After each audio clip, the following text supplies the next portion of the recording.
जिद्द सत्य दाखवण्याची. फक्त आणि फक्त सत्य उघड करतो आम्ही.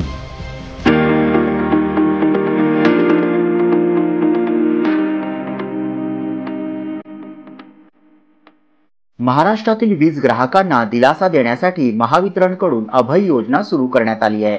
1 सप्टेंबर पासून ही योजना अंमलात येते आहे. राज्याचे उपमुख्यमंत्री आणि ऊर्जा मंत्री देवेंद्र फडणवीसांच्या सूचनेनुसार महावितरणने हा निर्णय घेतला आहे.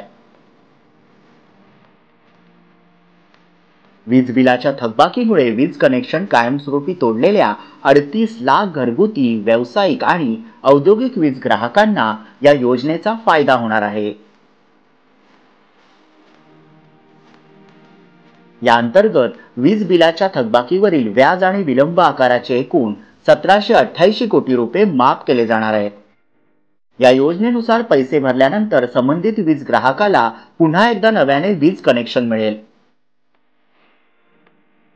महावितरणच्या वेबसाईटवर वीज ग्राहकांना ऑनलाईन पद्धतीने याचा लाभ घेता येईल.